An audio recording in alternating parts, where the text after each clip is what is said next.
Dear students, welcome to my channel Gyan Vigyan विमुक्ताएं।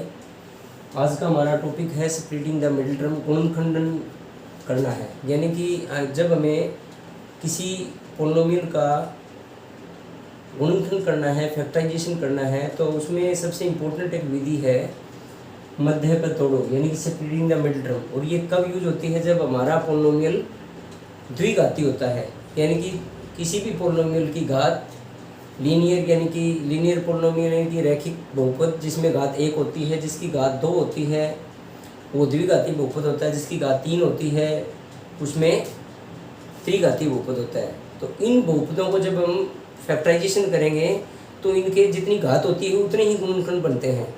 तो द्विघाती बहुपद का आज हम ले रहे हैं, और ये बहुत ही इम्पोर्टेंट टॉपिक है, क्योंकि जब हम 8th क्लास में, 9th क्लास में, 10th क्लास में देखते हैं तो हमारा जो अलजेब्रा का जो बेस है वो यहीं से स्टार्ट है। हमारी जो पिछली वीडियो थी उसमें हमने पोलिनोमियल की वैल्यू ज्ञात करना, रिमाइंडर थ्योरम अप्लाई करना, और इसके बाद ये जो सबसे इम्पोर्टेंट पार्ट है ये हमारा है फैक्टराइजेशन करना। तो ये टॉपिक अगर आपने कर लिया तो आप यूँ समझ लें कि आपको मैथमेटिक्स में मोस्टली चीज़ें आ जाएंगी।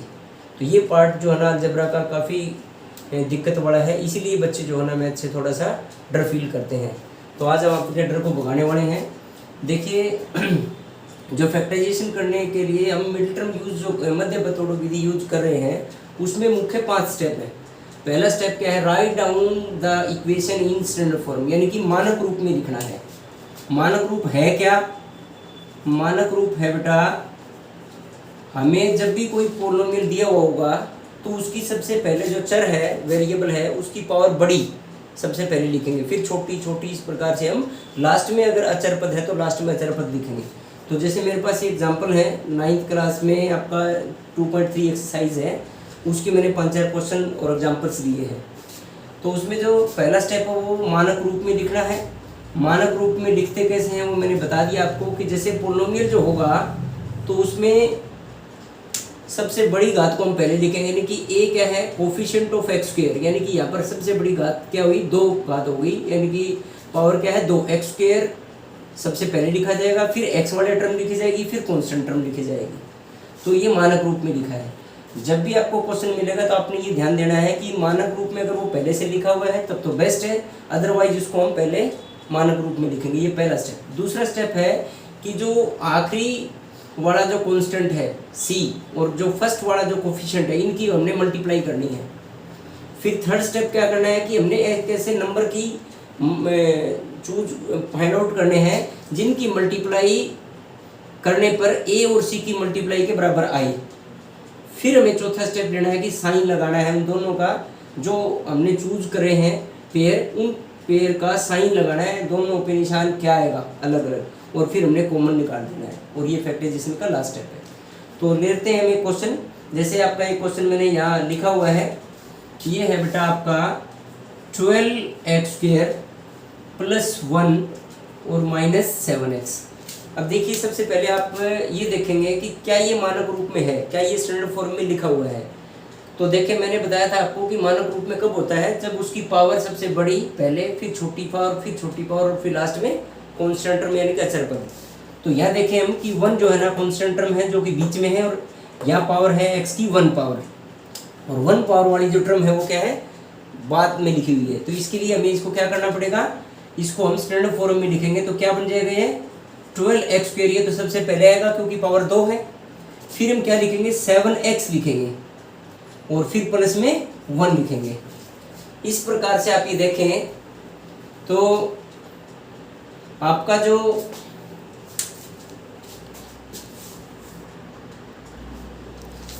मध्य पद तोड़ो का जो नियम है वो हमारा लागू हो चुका है, यानी कि ये मानक रूप में आ चुका है। अब हमें सेकंड स्टेप क्या लेना है? Multiply a and c। a यहाँ पर कौन है बेटा? a यहाँ पर है 12 और c यहाँ पर है 1। तो इसको हमने क्या करना है? मल्टीप्लाई करना है कि 12 × 1 कितना हो गया? 12। ये हमने स्टेप कर दिया है, मल्टीप्लाई a एंड c। अब हम क्या करेंगे? Find the factors of the number and then choose a pair. तो हमें ये देखना है कि जो 12 जो मिला है हमें गुणा करने पर, पहले की और आखिरी की गुणा जब हमने करी तो ये मिला हमें 12। अब हमें ऐसे सारे फैक्टर देखने हैं कि जिनकी मल्टीप्लाई करने पर क्या है? 12 आए। तो हमें पता है कि 12 जो है ना 3 और 4 से आता है, हमें पता है कि 2 और 6 से आता है, हमें पता है कि 12 और 1 की मल्टीप्लाई, ये तो हमें मिला ही है वाइज में। तो और कोई अगर ऐसी कोई मल्टीप्लाई होती है तो आपने ये पेयर ले लेने हैं। इस प्रकार से ये स्टेप नंबर जो है ना हमें 3 जो बोल रहा है कि नंबर हमें फाइंड आउट करने हैं, कि ये नंबर हमने जो भी फाइंड आउट किए, एक तो ये हमारा पहले से ही अंडरस्टूड है क्योंकि 12 × 1 ये 2 नंबर हो गए, ऐसे ये 3 और 4 दूसरे नंबर हो गए, ऐसे 2 और 6 12 होता है। तो ये इस प्रकार से अब हमें क्या करना है, चूज ए पेयर, यानी कि हमें इनमें से एक पेयर को चूज करना है। उस पेयर को चूज करने के लिए हमें क्या देखना है, हमें ये लास्ट वाला जो कांस्टेंट टर्म है इसका निशान देखेंगे। तो चूज ए पेयर करने के लिए और निशान पुट करने के लिए हमें इंपॉर्टेंटली क्या याद रखना है, हमें इंपॉर्टेंटली याद रखना है कांस्टेंट टर्म, यानी कि साइन ऑफ सी। सी जो है उसका साइन क्या है, पॉजिटिव और नेगेटिव। अगर कांस्टेंट जो है ये लास्ट वाला, इसका साइन अगर पॉजिटिव है तो हमें जोड़ना है इनको, ठीक है। तो ये प्लस है, इट मीन्स हमें जोड़ना है। तो जोड़ करके हम क्या फाइंड आउट करेंगे, बीच वाला आना चाहिए, यानी कि जो बीच वाला जो टर्म है वो हमारी क्या है 7 है। और जोड़ने पर हमें 7 कहाँ से मिलेगा, 2 और 6 को जोड़ेंगे तो 8 आएगा, 3 और 4 को जोड़ेंगे तो 7 आएगा। तो इस प्रकार ये हमने चूज कर लिया। तो स्टेप नंबर 3 में जो हमने नंबर फाइंड आउट करे, यानी कि फैक्टर फाइंड आउट करे, और फिर हमने चूज किया एक पेयर को। चूज किसके बेस पे किया, लास्ट जो कांस्टेंट टर्म है उसका निशान देख करके। उसका निशान कैसा है, पॉजिटिव है, पॉजिटिव है तो जोड़ना है, और नेगेटिव होता है तो घटाते। घटाने पर हमें क्या मिलता, बीच वाला पद मिलता, बीच वाला नंबर मिलता। तो बीच वाला नंबर हमें किससे मिला है, 3 और 4 को जोड़ने पर मिला है। तो हम इसको यहाँ लिख देंगे एज इट इज। तो ये 12x² यूं का यूं रहेगा, और प्लस का 1 भी यूं का यूं रहेगा। अब ये जो 7x है ना, इसको हमने 2 ब्रेक होने पर ये बनेंगे, तो हम लिखेंगे 3 और 4, और साथ में क्या लगा देंगे, x है तो x, और अगर ये t की फॉर्म में तो t लगा देंगे, y की फॉर्म में तो y लगा देंगे।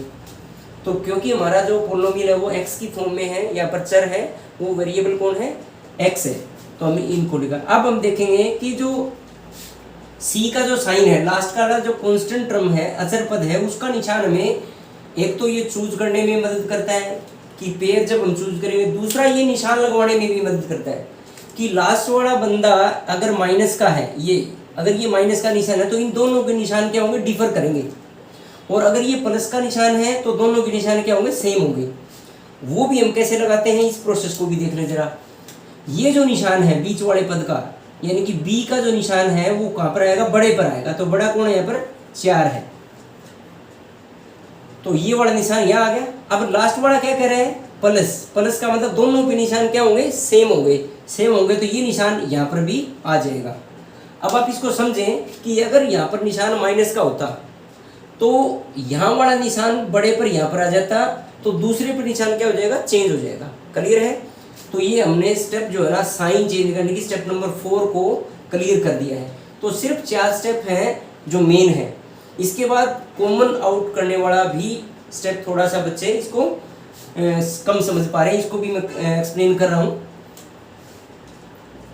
स्टेप नंबर 4 में क्या करेंगे कि ये जो 12x² है, ये जो 3x है, इसमें हमने कॉमन देखना है, यानी कि 12 और 3 ये किसके टेबल में आते हैं, दोनों, ये दोनों आते हैं 3 के टेबल में।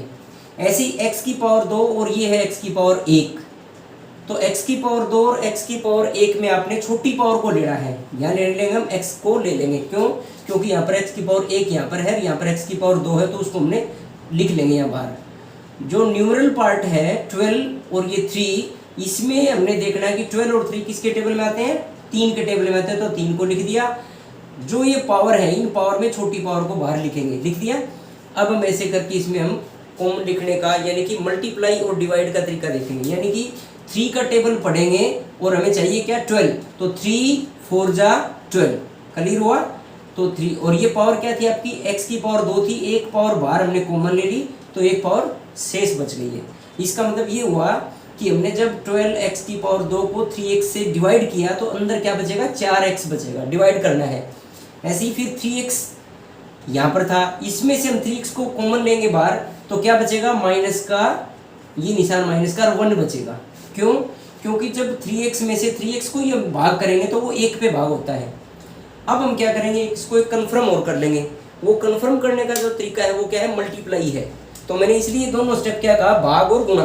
यानी कि जब हम इसको कॉमन लेते हैं तब हम वास्तव में तो भाग कर रहे होते हैं, लेकिन चेक कर लें कि गुणा करके कि वास्तव में हमने जो कॉमन लिया वो ठीक है। देखिए हमने कॉमन किसको लिया था, 3x को लिया था, तो अंदर जो टर्म थी वो यहाँ वाली टर्म क्या बची थी 4x, और इसकी जगह क्या बचा था 1। अब इसको चेक करेंगे तो 3 4 जा 12, x इंटू एक्स मल्टीप्लाई होने पर क्या हो जाएगा x की पावर 2। इसका मतलब जब इसको हम इससे मल्टीप्लाई करेंगे तो ये आएगा, ये बिल्कुल ओके है। अब देखिए ये 3x को जब 1 से मल्टीप्लाई करेंगे तो 3x 1 जा 3x, यानी कि जब हम किसी भी नंबर की 1 से गुणा करते तो वो नंबर ही आता है, यानी कि 3x को जब हमने 1 से गुणा किया तो 3x। इसका मतलब ये भी हमारा स्टेप ठीक है। जब हम ये श्योर हो जाते हैं तब हमें क्या करना है कि जो हमने ब्रैकेट में लिखा उसको एक बार और लिख दें।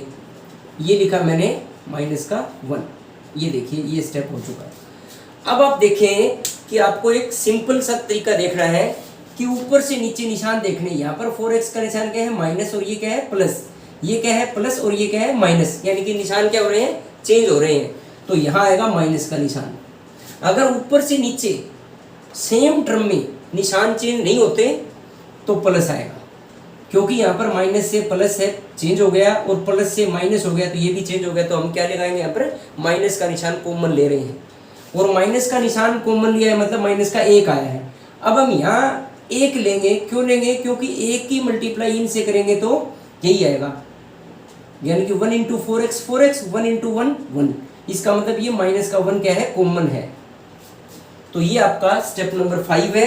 अब हमें कुछ नहीं करना, अब लास्ट स्टेप में जो आंसर है वो सिंपल है। आपने जो फैक्टर वाला जो टर्म है उसको एक बार आगे लिखना है, यानी कि 4x - 1 और 4x - 7 फिर से कॉमन आएगा।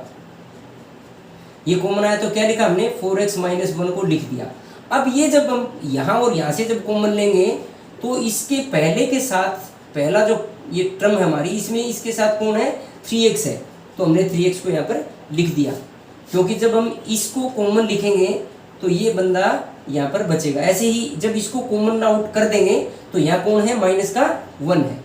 इस प्रकार से आपने देखा कि ये जो हमारा पहले क्वेश्चन में दिया हुआ था ये मानक रूप में नहीं था, हमने क्या किया मानक रूप में किया। तो पहला स्टेप हमने write down in the standard form, और वो होती क्या है बड़ी पावर, फिर छोटी पावर और फिर कांस्टेंट टर्म। इस प्रकार से हमारा स्टैंडर्ड फॉर्म में आ जाता है। फिर हमने क्या किया था step number 2 multiply A and C, यानी कि पहला ए होता है लास्ट वाला सी होता है, इनकी गुणा करी हमने, वहाँ से फिर हमने 2 3 4 जितने भी फैक्टर बनेंगे नंबर आएंगे जो इनकी 12 की गुणा के बराबर हमें देता है रिजल्ट, उन नंबर को हमने सर्च किया। तो इस प्रकार से जब हम 12 को देखते हैं कि 12 किस किस से आता है, 3 और 4 की गुणा से आता है, 2 और 6 की गुणा से आता है, और 12 एकम 12 ये आपका पहले ही है। इस प्रकार से हमने ये सर्च किया, और सर्च करने के बाद हम इनमें से चूज करेंगे, चूज पेयर, और वो चूज करने के लिए हमें कहाँ से जानकारी मिलेगी लास्ट वाला टर्म जो कांस्टेंट टर्म है। यदि प्लस का निशान है तो दोनों को जोड़ेंगे, और माइनस का है तो दोनों को माइनस करके देखेंगे कि वो माइनस करने पर हमें बीच वाला पद मिलना चाहिए। तो हमने प्लस का निशान देखा, इसका मतलब जोड़ करके देखेंगे, हमने देखा 2 और 6 को जोड़ के तो 8 आया, जबकि हमारा चाहिए क्या 7। ऐसे 3 और 4 को जोड़ के तो आया 7, तो मिल रहा है, तो जोड़ करने पर 7 मिलना चाहिए, ये हमने देखा। इस प्रकार से आपका कंप्लीट। अब हम नेक्स्ट एक और क्वेश्चन लेते हैं इसी में से। देखिए जैसे आपके एक्सरसाइज के जो क्वेश्चंस हैं वो मैं ले रहा हूँ, कुछ एग्जांपल्स हैं कुछ क्वेश्चंस हैं। जैसे एक क्वेश्चन है 5x - 6 + 6x²। तो बेटा सबसे पहले हम इसको क्या करेंगे, इसका हम स्टैंडर्ड फॉर्म में लिखेंगे, और स्टैंडर्ड फॉर्म होती क्या है, सबसे पहले बड़ी पावर वाला टर्म हम लिखेंगे। तो ये क्या आएगा 6x², फिर क्या आना चाहिए 1 पावर, तो 2 पावर थी उसको हमने लिख दिया। अब 1 पावर वाला क्या है आपका 5x है। अब 5x जो है यहाँ पर इसका साइन कुछ भी नहीं है, तो इट मीन्स इसका प्लस का निशान है, तो हम क्या लिखेंगे यहाँ पर +5x। लास्ट में आपका है कांस्टेंट टर्म यानी कि माइनस का 6। इस प्रकार से आपने जब ये क्वेश्चन आपका था तो ये मानक रूप में नहीं था, स्टैंडर्ड फॉर्म में नहीं था, हमने इसको क्या किया स्टैंडर्ड फॉर्म में किया। अब हम क्या करेंगे सेकंड स्टेप में मल्टीप्लाई ए एंड सी, यानी कि हमने 6 और 6 की गुणा करनी है, तो 6 × 6 कितना आ गया 36। अब हमें क्या करना है कि ऐसे नंबर फाइंड आउट करने हैं जिनकी गुणा क्या होती हो 36 होती हो। तो देखिए 36 होने वाले कौन कौन से हैं, एक तो होता है 12 × 3, ये भी 36 होता है। ऐसे ही एक हम देखेंगे कि 9 × 4, ये भी 36 होता है। इस प्रकार से 18 दूनी 36, ये भी आपका 36 होता है। इस प्रकार से हमने ये नंबर्स को यहाँ पर सर्च कर लिया। सर्च करने के बाद अगला स्टेप क्या है, चूज पेयर, यानी कि हम जब चूज करेंगे पेयर को तो हमें ये देखना है कि कांस्टेंट टर्म का निशान कैसा है। कांस्टेंट टर्म क्या कर है, माइनस है, तो हमें घटाना है। इनमें से ऐसे देख रहे हैं कि जिनकी घटा करने पर क्या मिले, 5 मिले। तो देखिए घटा करने पर 5 कहाँ मिल रहा है, 9 और 4 में मिल रहा है। तो ये पेयर हमारे काम का है इस क्वेश्चन के लिए।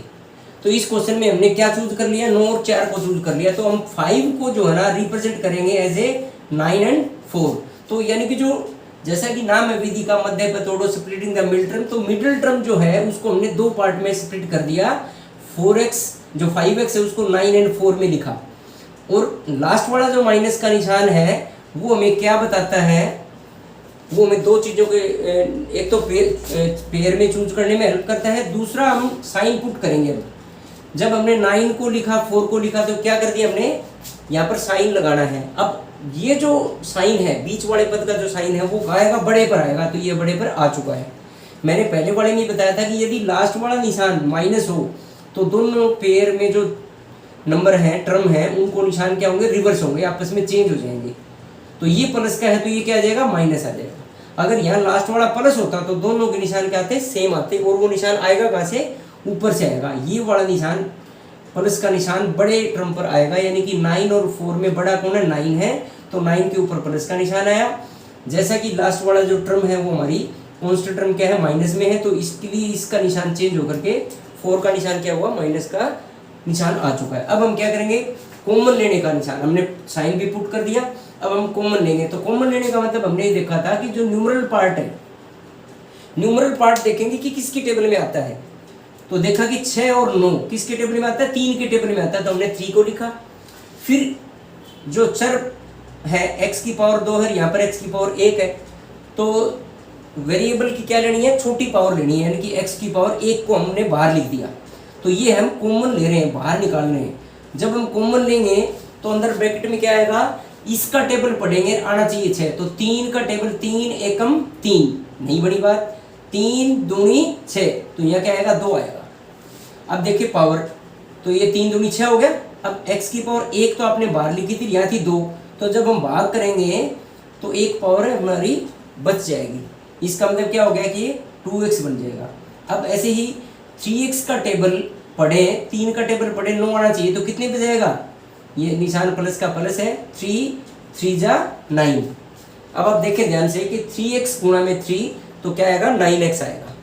तो आपने ये देखा कि कॉमन जब हम लेंगे तो कॉमन लेते वक्त हमें 2 चीज़ों का ध्यान रखना है। एक पर तो न्यूमरल पार्ट, यानी कि जो 6 और 9 है वो 3 के टेबल में आते हैं, तो हमने 3 को बाहर लिखा। पावर क्या है, 2 और 1 में 1 पावर है वो छोटी, उसको हमने छोटी पावर को बाहर लिखा। फिर हम टेबल पढ़ते हैं, 3x यानी कि 3 दूनी 6, 3 तिये 9, ओके है।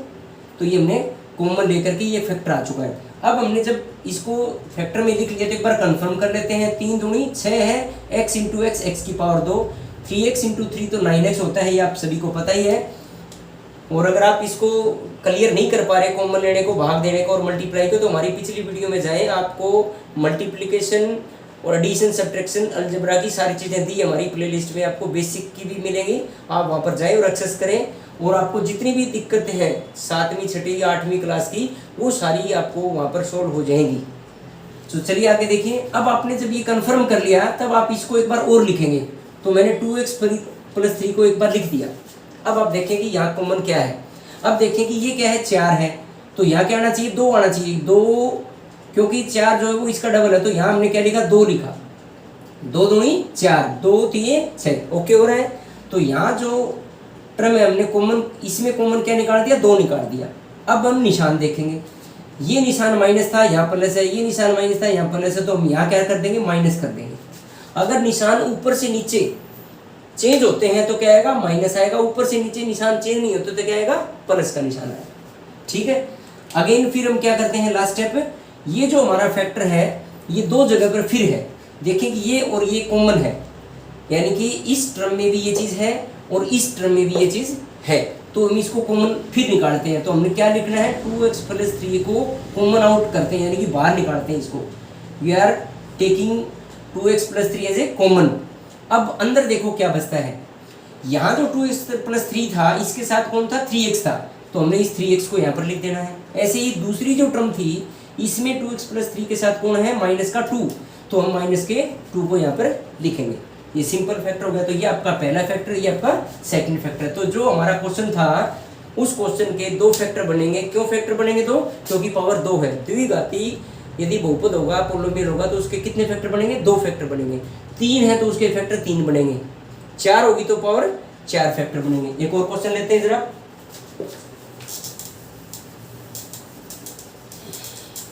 आपको इसमें सबसे जो मुश्किल पार्ट है वो मैं बता रहा हूं आपको, 2 ही मुश्किल पार्ट है इन 5 स्टेप में, बताता हूं। देखिए जैसे एक और क्वेश्चन लेते हैं। नेक्स्ट क्वेश्चन आपका, मैं इसको स्टैंडर्ड फॉर्म में लिखता ही जा रहा हूं, 6x² प्लस 17x प्लस 5। तो मैंने ज़्यादा टाइम वेस्ट नहीं किया। क्वेश्चन तो दिया था यहाँ पर कि 5 पहले लिखा है, 17x फिर लिखा है, 6x² बाद में लिखा, तो मैंने इसको स्टैंडर्ड फॉर्म में लिख दिया। आपको पता है कि स्टैंडर्ड फॉर्म में क्या होगा, पावर 2 पहले आएगी फिर पावर 1 आएगी, तो a कौन है, 6 है। अब हम अगला स्टेप क्या ले रहे हैं, मल्टीप्लाई a एंड c, पहले को और आखिरी को गुणा करेंगे। तो 6 की और 5 की गुणा करी, कितनी आ गई, 30। अब 30 गुणा होने वाले कौन कौन से नंबर है वो नंबर देखें। 30 गुणा आएगी, 10 को 3 से गुणा करेंगे, ऐसे ही 15 को 2 से गुणा करेंगे तो 30 आएगा। और मेरे ख्याल से 30 का कोई रोल ज़्यादा नहीं है। तो अब हम देखें कि जो लास्ट वाला नंबर है वो क्या है, हमारा प्लस है, इसका मतलब जोड़ना पड़ेगा। तो इनको जोड़ के देखें, 10 और 3 13, 15 और 2 17, हमें चाहिए 17। तो 17 किससे आएगा, इससे आएगा। इसका मतलब हम 17 को जब ब्रेक करेंगे तो ये लेंगे, तो ये आएगा आपका 15 और 2। अब ये और देखो लिखने के लिए कि मान लो मैंने यहाँ लास्ट में क्या है 5 है और ये क्या है 6x² है। हमने फर्स्ट टर्म को एज इट इज लिखना है, लास्ट टर्म को एज इट इज लिखना है, जो मिडिल टर्म उसको स्प्लिट करना है। अब इसको और देखें कि जब मैंने 15 और 2 लिखा तब भी हमें थोड़ा सा देख लेना है। अगर मैं 15 देखूं तो 15 6 के साथ कैंसिल और ये 2, तो 2 जो है ना 6 से ज़्यादा जल्दी कैंसिल होता है और 15 5 के टेबल में आता है। तो इसलिए हम क्या करेंगे, 2 को यहाँ लिख देंगे और 15 को यहाँ लिख देंगे, ये थोड़ा इजी रहेगा। अब हम साथ में क्या रखते हैं, x रखते हैं। अब है निशान की बारी, यानी कि हमने 15 और 2 को लिख दिया। 15 किसके साथ लिखा, 5 के साथ लिखा क्योंकि वो 5 के टेबल में आता है। ऐसे ही 6 को 2 के लिख के क्योंकि वो 2 के टेबल में आते हैं आपस में। तो आपस में जब टेबल में आए उनको हम आपस में पेयर में रख देंगे। अब हम निशान लगाते हैं। लास्ट वाला बंदा कैसे है, प्लस है। इसका मतलब यहाँ जो निशान है प्लस वाला, ये किस पर आएगा, इस पर आएगा। और प्लस का निशान जब लास्ट में होता है तब दोनों निशान क्या रहते हैं, सेम। तो ये निशान भी क्या आएगा, सेम आएगा। गटिंग। अब हम देखें कि इसको हमने कॉमन आउट करना है। तो यहाँ देखें कि 6 और 2 किसके टेबल में आते हैं, 6 और 2 आते हैं 2 के टेबल में। तो हमने कॉमन आउट क्या लेंगे, 2 लेंगे। और पावर x की पावर 1 है, यहाँ 2 है तो x की पावर 1 आएगी कॉमन। 1 को हम लिखते नहीं है इसलिए इसको मैंने हटा दिया। अब आप देखें कि अंदर क्या आएगा। अंदर देखें तो 2 का टेबल पढ़ेंगे, आना चाहिए 6, तो 2 एकम 2, 1 नहीं बनी बात। 2 दूनी 4 नहीं आया, 2 3 6, यानी कि 2 3 जा 6 ये आया। अब x की पावर 1 बाहर आ गई, 2 पावर थी तो 1 पावर अंदर बच गई। इसका मतलब जब हम 6x की पावर 2 को 2x से डिवाइड करेंगे तो 3x पे जाएगा, तो हमने डिवाइड कर दिया।